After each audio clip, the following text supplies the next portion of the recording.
Hello Good and welcome afternoon. everyone to today's webinar. Just wanted to apologize for the brief delay, but we lost internet about 5 minutes ago and had to scramble to get things set back up. So without further ado, I wanted to hand it off to Melanie Gottlieb, who will be moderating today. Thank you, Mike. Good afternoon. I'm Melanie Gottlieb, Deputy Director of ACRO, and I'd like to welcome you to today's webinar presentation on working together to promote international student mobility. Today's webinar is in collaboration with our valued partner, the Institute of International Education and the U.S. Department of State. Before we get started, I'd like to add a quick note on logistics. Questions were solicited and submitted during the event registration, so there will be no live Q&A for this session. Thank you to those who submitted questions. Introducing today's speakers is Max Angerholzer, Executive Vice President at IIE. Max? Thank you, Melanie, and I want to thank you and all your colleagues who are participating in this today. We're really excited to have this opportunity, and we're especially excited to have our friends from the State Department here to share their ideas and advice and counsel with us. IIE has been around 100 years, and we were established after the First World War with the hope that education and international exchange could bring the world together, could make the world a smaller, more peaceful place, would be a great way for people to get to know different cultures, different countries, different backgrounds. And so we're excited for all the work we've done for the last 100 years and what we get to do moving forward with all of you. Our most trusted partner is the United States State Department, and we're very excited to administer a number of programs on behalf of the State Department and the U.S. taxpayer, most notably Fulbright and Gilman are scholarship programs that I know many of you are aware of.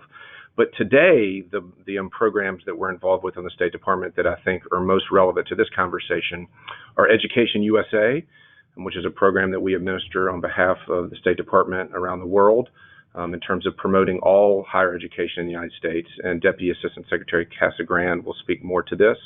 And also the annual Open Doors Survey, which I know many of you are familiar with. And this is something that we're also proud to partner with the State Department on. And I would remind you all that International Education Week is in mid-November, and that's when the next Open Doors Survey is released. And so I hope you all are as excited about that as we are.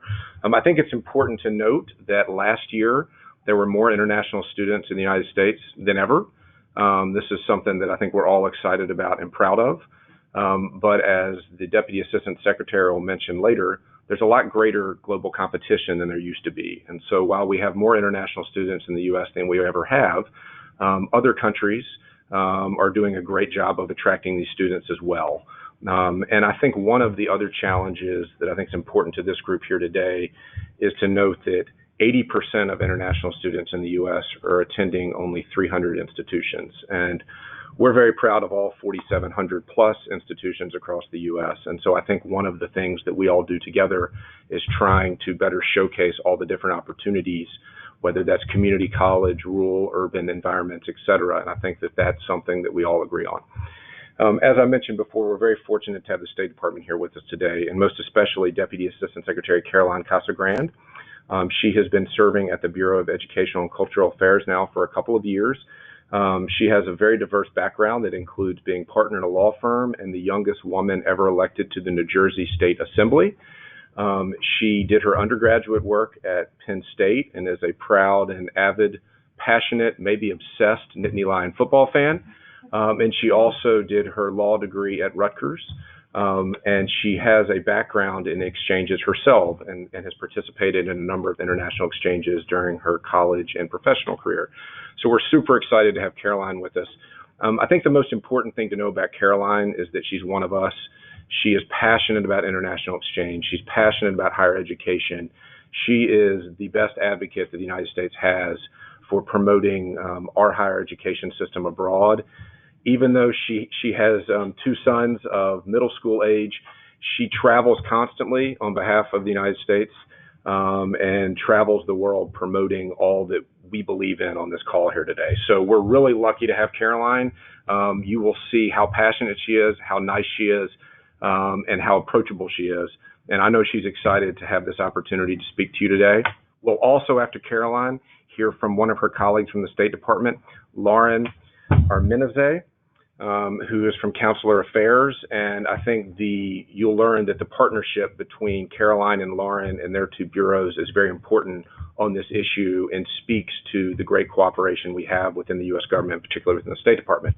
So without further ado, Deputy Assistant Secretary Caroline Casagrande.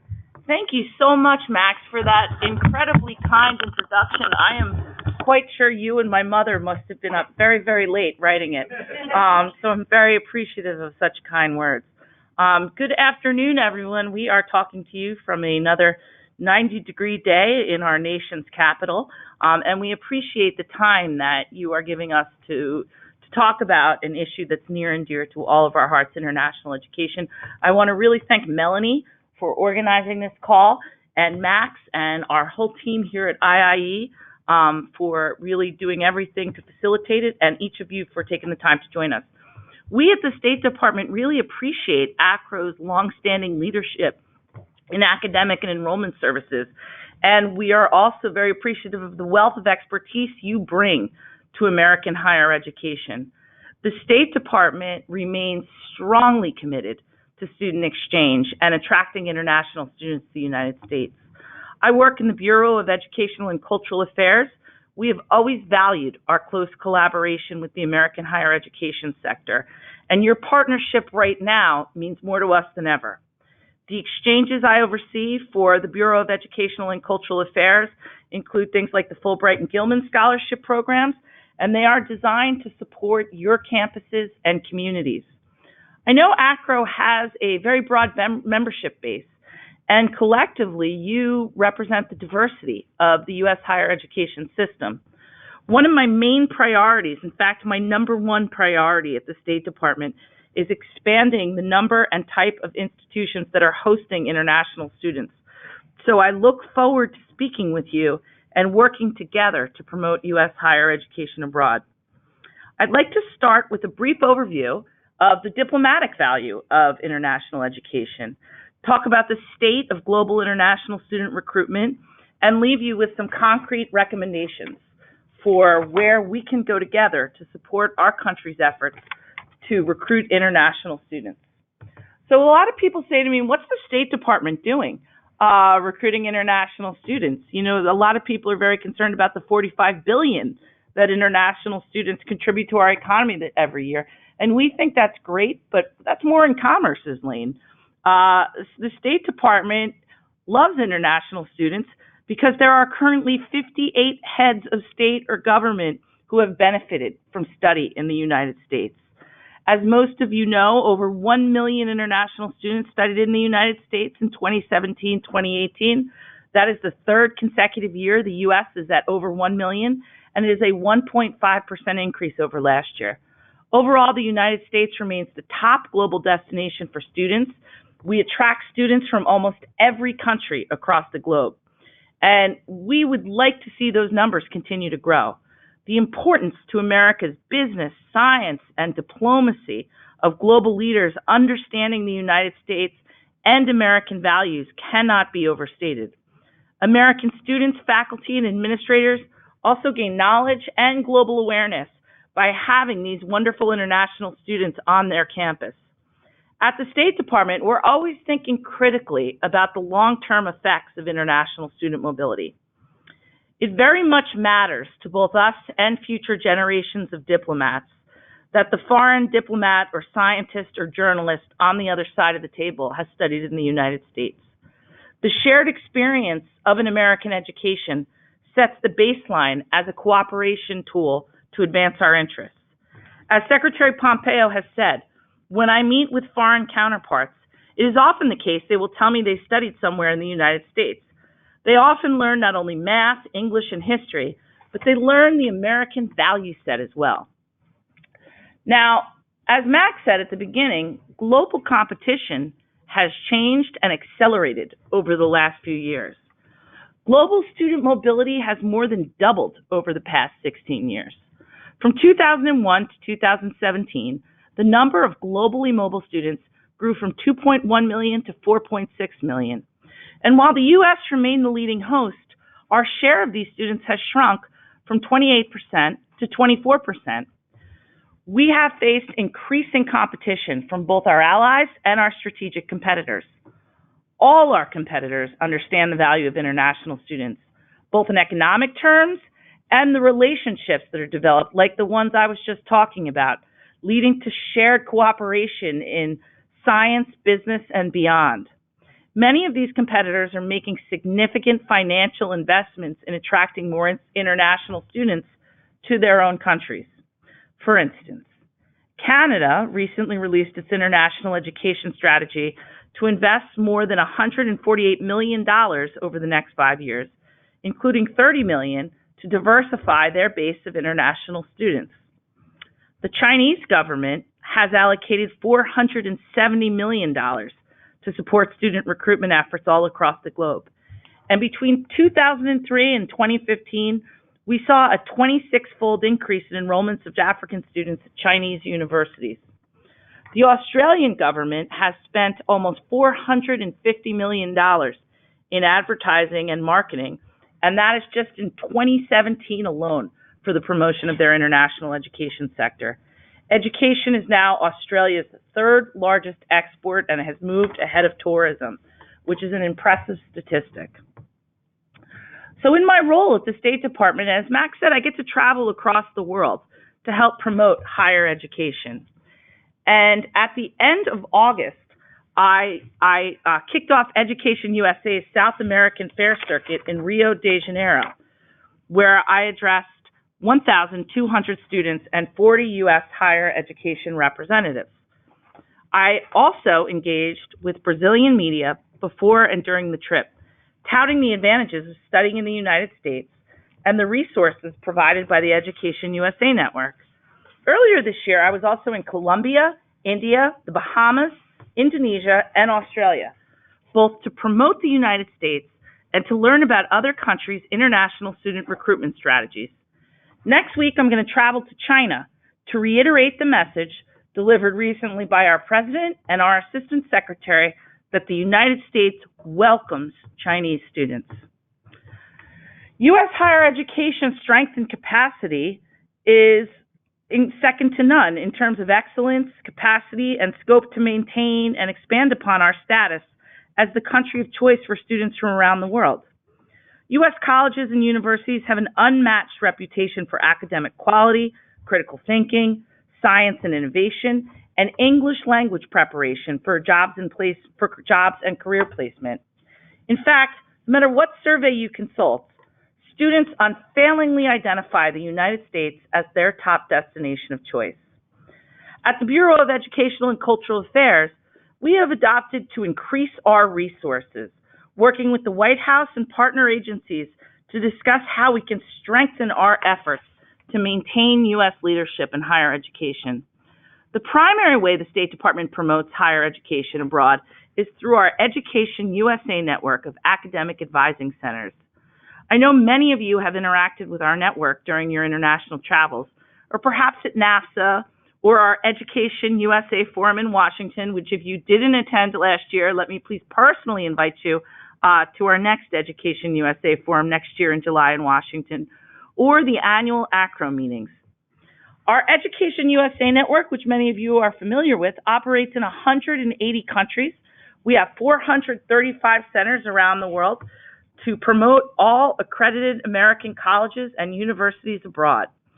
We also support international students in finding the college or university where they are best positioned for success. When a student comes into an Education USA center, the services are free.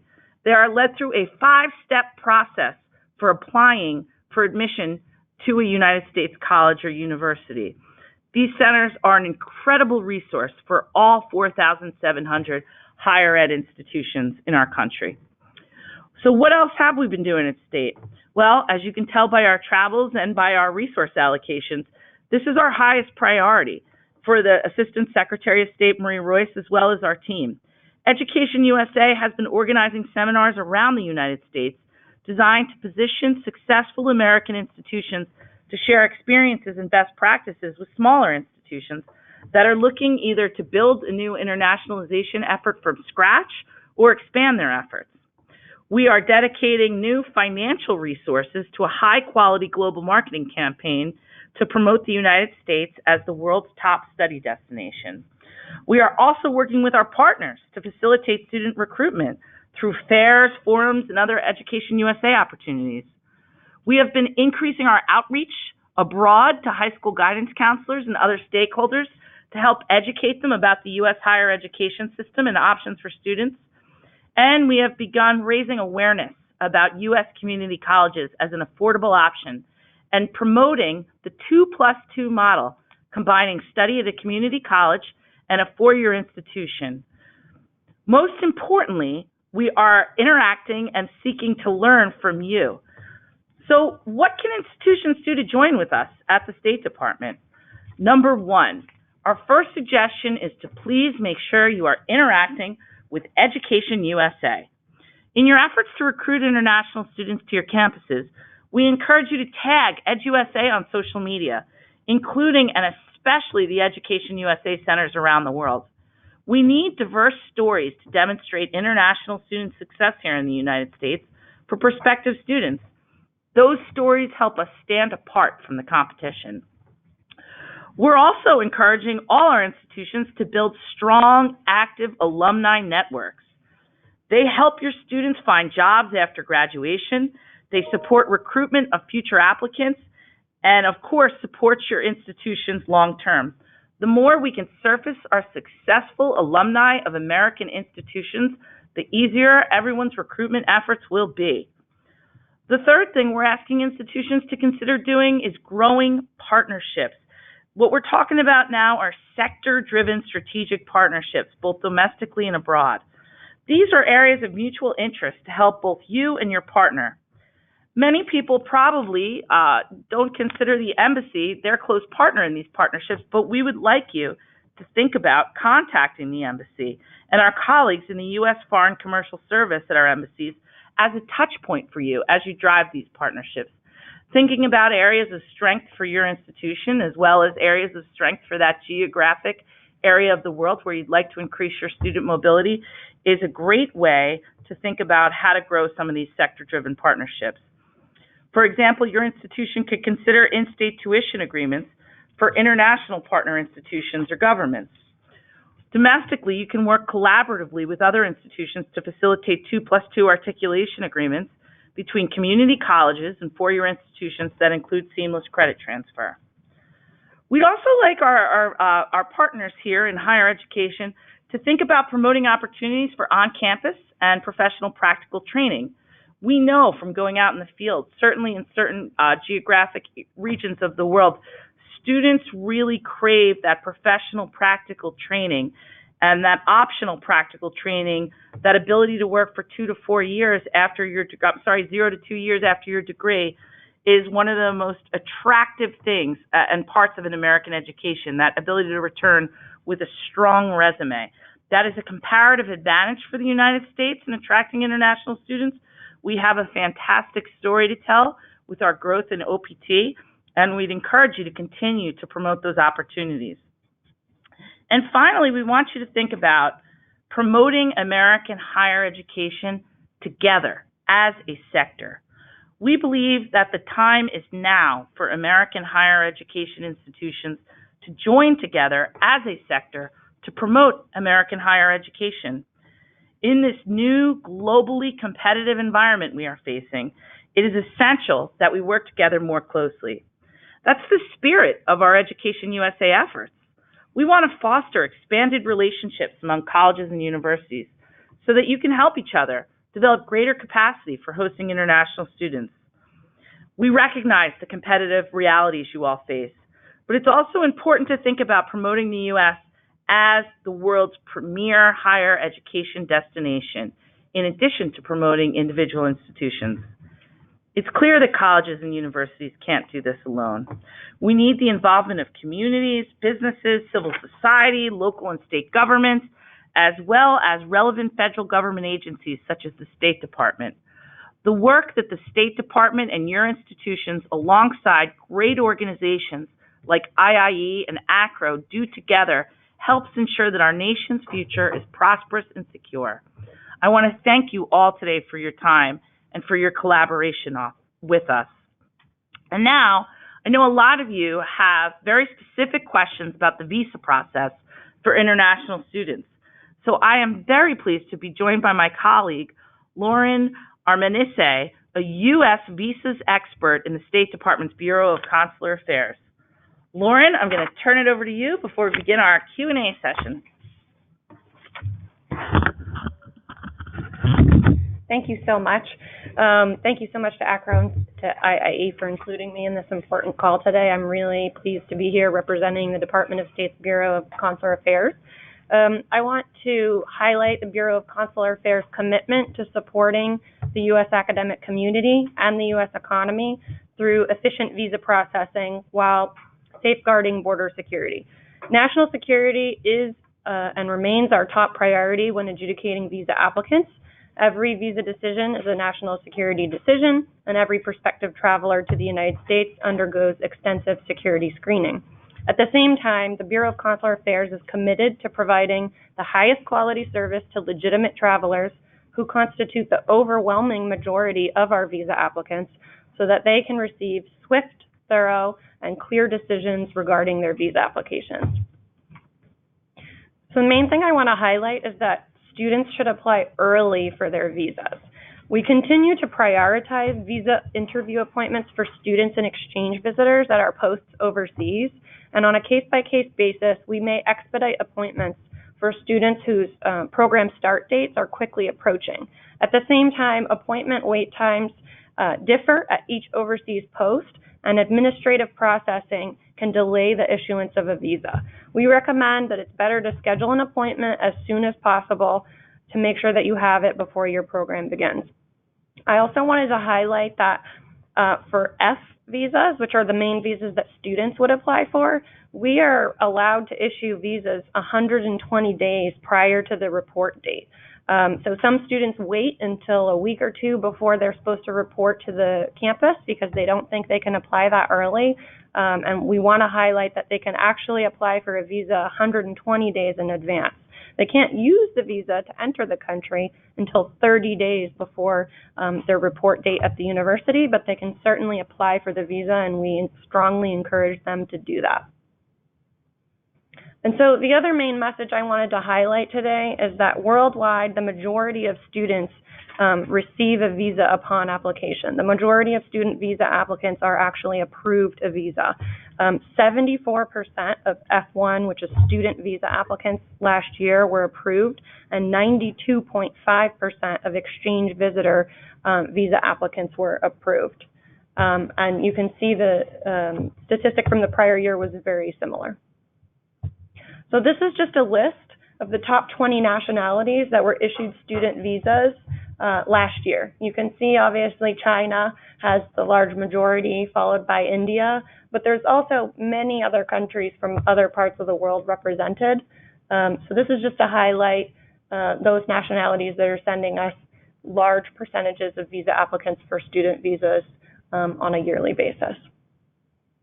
And these are some resources that you can use, past to prospective students about the visa process, whether or not they're applying for a student visa or an exchange visitor visa. These 4 websites are extremely useful. They outline the entire visa application process. Each country or each overseas embassy and consulate that issues visas has kind of specific processes with how you schedule your appointment, where you pay your fees. So we would just recommend that people visit these websites to get that information before applying for the visa, just to familiarize themselves. They can also look up visa wait times. Travel.state.gov, that first website that's listed, provides that current visa wait time at every post in the world. So if someone wants to know, is it going to be 3 months before I get a visa appointment or 2 days, that's a great resource to direct people to so that they know sort of how much time they should plan in advance. So we strongly recommend people to visit that website if they have any questions. And that's all I have for the presentation. Thank you so much for including me. Great. Thank you, Lauren, and Caroline, thank you so much. Again, I want to thank Melanie and our friends at ACRA for organizing this today and for letting us be a part of it. and all of our friends at the State Department for their participation. I think one of the things that we were excited about, and I know that the State Department was excited about with this call today, is getting a chance to hear from and learn from you. Y'all are on the front lines, and I think your perspectives as a community is so important to all the work that we do together. We asked you to submit questions in advance, and I want to thank you all for that because we got a lot of great questions. And then Melanie and I had the challenge of going through and trying to focus and parse this down to a few that we would have time to get into today. I'm sorry we're not going to be able to get to all of your questions, but I think we have some good ones here that we're going to focus on. We're also sensitive to your schedule and your time since this is the start of the school year. So I promise you we will be finished by 4 o'clock.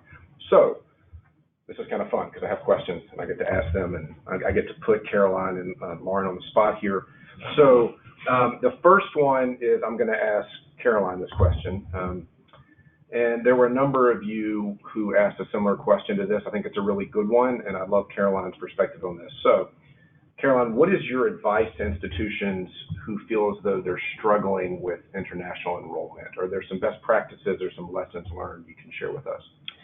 Sure. It's difficult. Anytime you are at the beginning of an internationalization program, or even if you found a lot of success with your internationalization program, to maintain those numbers, and certainly getting the ball rolling on an internationalization program is also a struggle.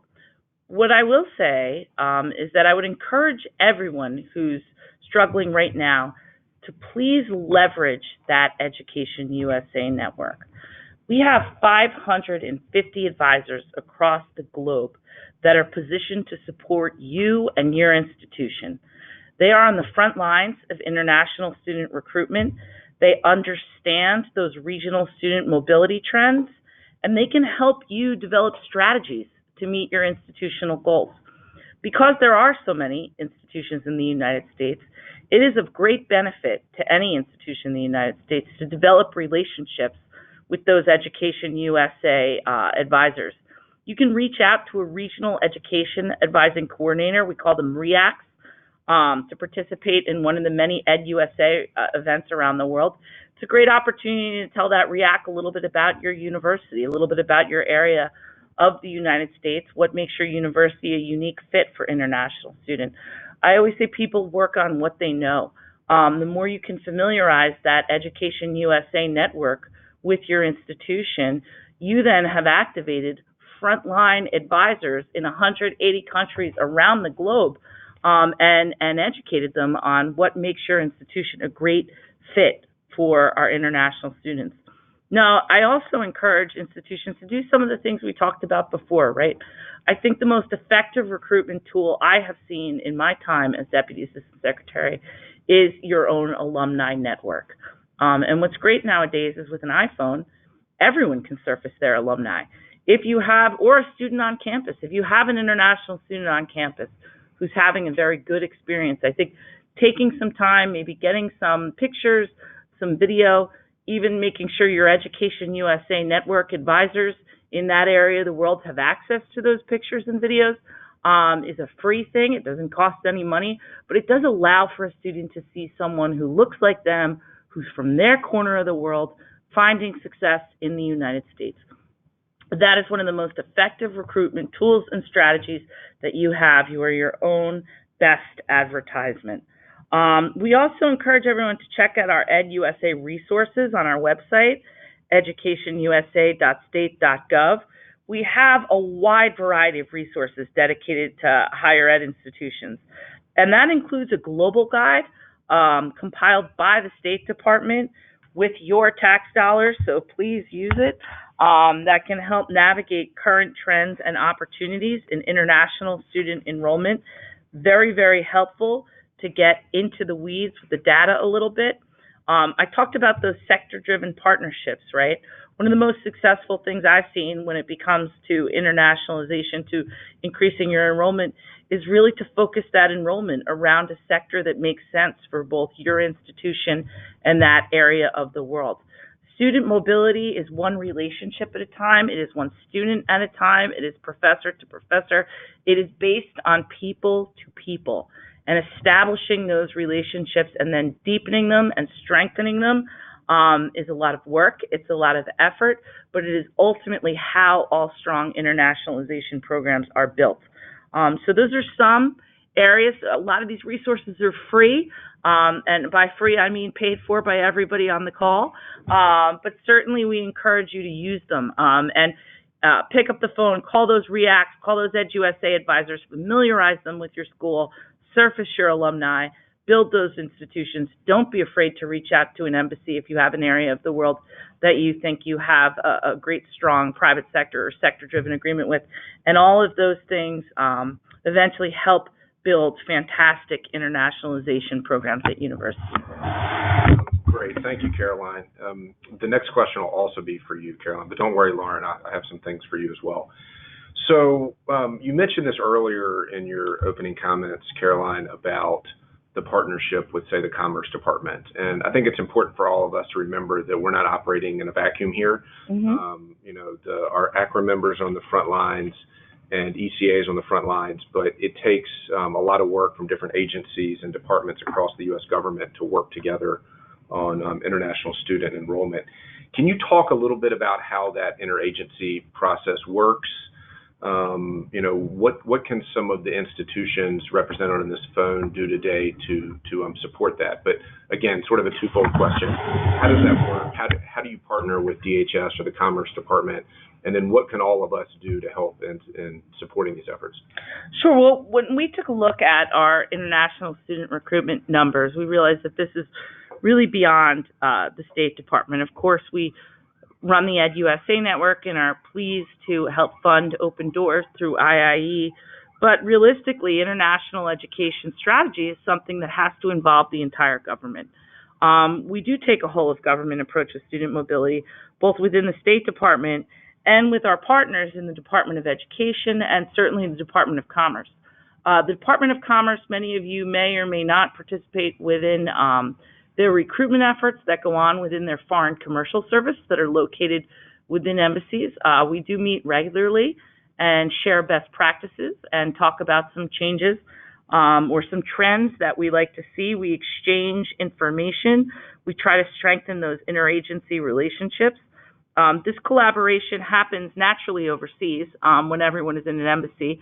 I will tell you one of the things that was unique this year, Assistant Secretary Royce, the Assistant Secretary of Education and Cultural Affairs at the State Department, presented to all of the ambassadors at the Chiefs of Mission Conference on the importance of international education, on what ambassadors could do to help lead their missions to recruit additional students. And so that collaboration is happening overseas, where embassies will be doing everything from making sure their EdUSA networks are pushing out content. I was in Brazil 2 weeks ago. If you go on any of the Brazilian embassy pages, you will see significant content, probably too much content of me, talking about things like the visa process, how to come to a community college, what types of things a Brazilian student needs to be thinking about to study in the United States. And it's that whole of mission approach we are taking to make sure that everyone from the Commerce Department to the ambassadors out in the field, to our teams here, to our collaborating partners like IIE, to the wonderful people that I'm speaking with today from ACRO, are really all on the same page to advance our priorities in international student mobility.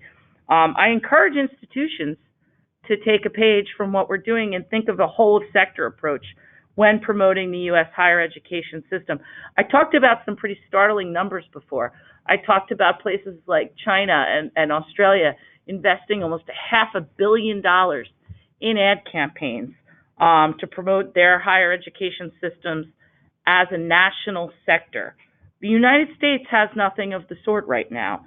We're committed to helping expand the number of U.S. institutions that host international students, and I think the U.S. higher education system coming together strongly to make sure that the United States government is doing everything they can to promote them as a sector at your state government level, at your federal government level, speaking with those representatives, I think is one thing that would be very helpful to all of us as a sector to really raise that issue in front of everyone's, all your levels of representation, because it's critical for obviously state economies, for local economies, for the federal economy, and certainly for our national future diplomatic, business, and scientific success. Thank you, Caroline. That's very well said, and you're proving my point from earlier about you being our best advocate for international education, international students. So thank you for that. It's so great that we have Lauren here today. I will say that one of the things I've loved about my time at IE is getting to know a number of State Department friends and colleagues, and also consular affairs officers. I mean, there may be a misperception that consular affairs could be difficult to deal with, or they aren't open to conversations and things are too black and white. And I do not think that is the case. That is absolutely not the case. You heard from Lauren earlier. She's very friendly and engaging and open and frank, and that's been really great to get to see from Lauren and her colleagues. The other thing that I think is worth noting is that while they're focused on national security, they're not in the business of saying no. And I think you saw from the statistics earlier that the vast majority of student visa applications are approved.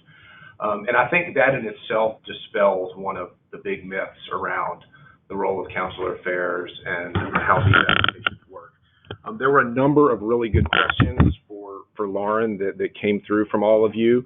And she answered a number of them in her presentation earlier, but I wanted to sort of focus a little bit on dispelling some of the myths and maybe helping to close the gap on truth and reality and what some of the fictions are. So I think one thing that came up in the questions, which was a really good question and one that I've often thought about in the past: does it matter what institution I'm representing? Does it matter what institution a student is applying for a visa to attend? Is Ivy League or a huge state school treated differently from a tiny liberal arts school like I went to in the middle of nowhere, Tennessee, or a community college? Is there any truth to that? Because I know that sometimes people think that maybe schools are treated differently in the process. Thank you so much. It's a really great question, a question that we're asked frequently overseas by foreign students. Does it matter what institution I'm attending? Does it matter what program I'm choosing? And so I really would like to dispel the myth that there should be any difference in the visa interview between if you're applying for a short-term English program or a community college. The Bureau of Consular Affairs is committed to facilitating legitimate student travelers from any academic institution that has the ability to issue an I-20, which basically means the ability to bring over foreign students. So consular officers are trained to consider all cases equally in terms of the quality of the interview and not look at the academic institution. So in my response, if there's any tips I would provide, it would be to, if you're engaging with students and they're nervous about the visa interview, which is a common thing. I appreciate your comments about the Bureau of Consular Affairs being looked at as the no bureau. I think that's an unfortunate common perception. Of course, coming to the embassy is sometimes the only time that foreigners interact with someone from the United States, and unfortunately we have very kind of intimidating security procedures even to get into the consular section, and so it can be quite intimidating for folks overseas who are coming in for this interview, which is a very fast interview that happens. And so I think it could be surprising to students when they go for their interview to realize how quickly it happens, how many questions are coming at them about their plans. And so our main advice anytime we engage with students overseas or institutions like those of you who are participating today is to make sure that students, certainly not a got you exercise, the visa interview, but students should be comfortable answering basic questions about what they're planning to do in the United States. I think what catches them off guard sometimes is they think that since they got accepted to the university that the consular officer isn't going to ask them any additional questions, and so the student isn't comfortable even providing really basic answers about, for example, why did you choose this program? What program are you going to attend? How are you paying for this program?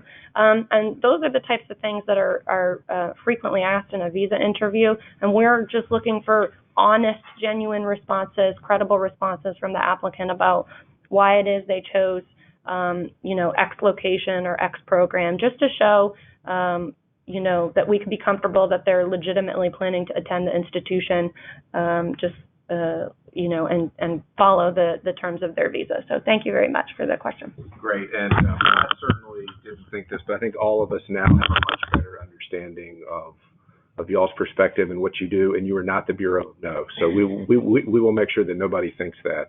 I think you being here today speaks to the fact that in itself is a myth. So I'm going to turn back to Caroline for a second. So Caroline, we have talked about your travel on behalf of the State Department and U.S. taxpayers, which we thank you for. I know you have seen many corners of the globe this year. We had a couple of questions about specific countries. One was India, and I know that you spent some time in India earlier this year. And the other one was China. I know that there's a lot in the press and in the media about what may or may not be happening in terms of student mobility from these countries. These are of particular importance to all of us because they're the two biggest markets right now for international students. I would note, this is just Max speaking, but I did note that at the G20 in Japan a couple of months ago, President Trump spoke specifically about Chinese students and how welcome they were here and how important they were here. And so I think it's important that message starts at the top. But can you talk a little bit about what you've seen in India and what you're planning to discuss and try to focus on when you go to China? Sure. Well, thank you so much for that question, Max. Undoubtedly, some areas of the world are fantastic sources for international students for the United States, and India and China are two of our top senders. However, like all areas of the world, they have very different wants and needs in terms of the student population, what matters to those students. So I'll start with India. When I travel through India for student recruitment, one of the main questions I get, in fact, almost everywhere you go, you will be asked about optional practical training. And that is that ability to work for up to 2 years after you finish your degree.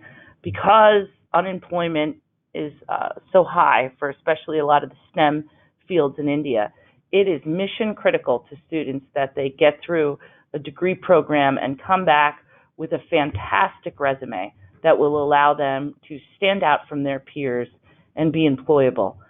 That's not to say this is the top priority for every Indian student, but it is a very high priority for many, many Indian students I have met. It is also a place where dialoguing with the parents is mission critical.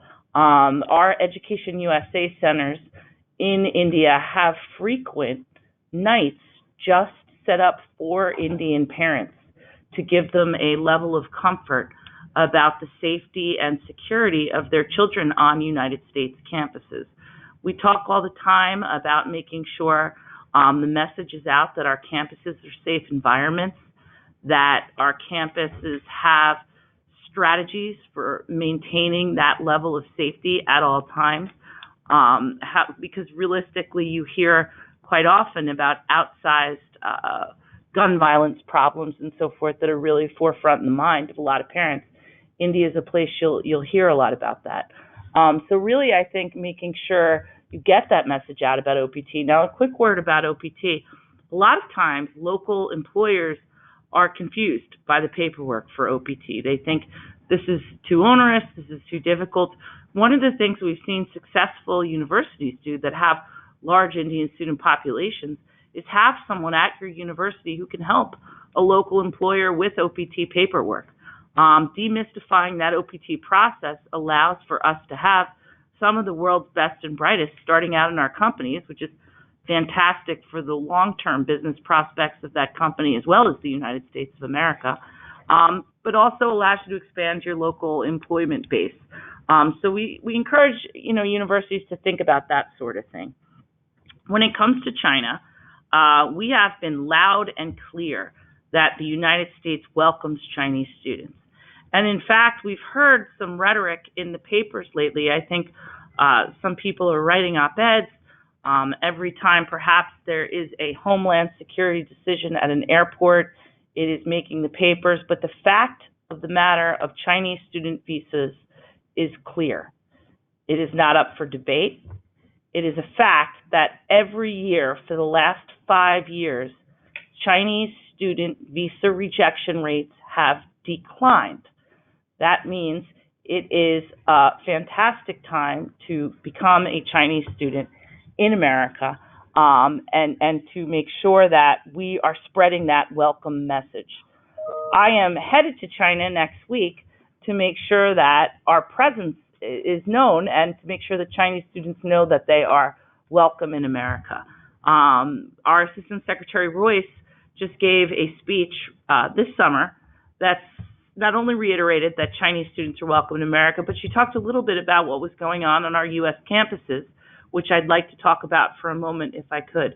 The State Department sees it as a very big success when our students come on to a U.S. campus, but we consider that half the story. If those students are coming on to if those international students are coming on to a U.S. campus and they are self-siloing, they are eating only with other international students from their own country, they are not working on their English, they are self-segregating, they are not participating in the full American experience, we at the State Department do not consider that a success story.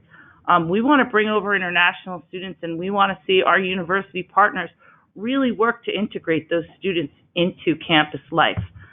We're not huge fans of international student housing. We would like to see our international students placed with our American students. That is part of the globalized classroom experience.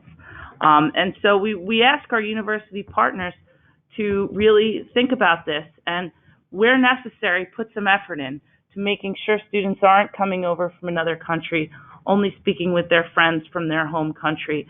And that is unfortunately something we have seen with Chinese students on U.S. campuses that we'd like to work with our university partners to make sure that all international students are fully integrating into the United States campus experience, making American friends, breaking bread with Americans, participating in American classroom discussions.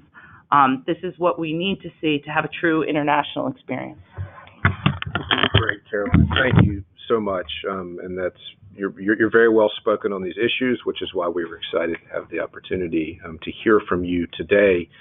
I guess one thing, thinking back to a comment that Caroline made earlier about what we can all do, I think it is important for us to, whether it's your university president, whether it is your board members, whether it is your local state and government officials, to just always say thank you and to remind them about how important international students are to our campuses, to our American students who get to learn from and have these cultural international experiences at home because of these international students, and what this means for local economies and, frankly, for the national security and diplomacy of the United States. We can never say that enough. And this is just Max editorializing now, but at a time when this country may seem divided in certain ways, and at a time when Congress may seem divided, this is one of those issues that I've been so pleased to see. This is a nonpartisan issue. It doesn't matter where you fall on the political spectrum. Members of Congress are very supportive of international students. I've seen that firsthand. I spent a lot of time on the Hill. And I think one of the reasons they are so supportive is that they hear from their institutions. They hear from small colleges, community colleges, large state flagship institutions about the importance of international education, international students. And so just don't underestimate the role that you can all play and that we can all play in continuing to advocate for international students, because it really does have an impact. And regardless of whether somebody is a liberal Democrat or a Tea Party Republican, this is one of those issues that brings people together. And so please don't underestimate the value you can play in helping to tell this story. I'm going to do something which I'm very excited about, which is to give all of you a few minutes back in your day. Before I turn it over to Melanie, again, I want to thank everybody for their participation today, the staff at ACRA and IIE and the State Department for helping us to pull this off. Our technology expert, Mike, who was able to overcome a down internet to get us on only a couple minutes late. So, Michael, thank you for that. And really all of you for taking time out of your day. But I'm going to let Melanie have the last word. And Melanie, I hope you know how much IIE appreciates our partnership with you and your organization. It really does mean a lot. Thanks again, Max, for helping us to arrange this session, and also thank you to Deputy Assistant Secretary Casagrande and Lauren Armise. Like all of our webinars, this presentation will be archived and will be found on our website, acro.org, and we hope that you will share it widely with your colleagues, both on campus and in your networks. ACRO also offers additional professional development opportunities through webinars, online courses, and meetings held throughout the year. Next month, we have 3 that are focused on international issues. The first is a reconvening after ACRO's Fall Symposium on the Global Recognition Convention in International Admissions and Credential Evaluation, and that's on October 3rd. The second is on the PASC geocode, optimizing efficiencies and improving data quality with a common institutional code, and that's on October 8th. And the third is on Hungarian higher education in crisis, an institutional ethnography of Hungarian higher education, and that's on October 16th. We hope you'll join us for those free webinars. And finally, registration is open for our Strategic Enrollment Management Conference on November 3rd in Dallas, Texas. And save the date for the Winter Institute for Transfer Credit of International Education Records on February 3rd, and the ACRO annual meeting April 5th in New Orleans. For more information on this and other opportunities, please visit acro.org, and I thank you all for joining us.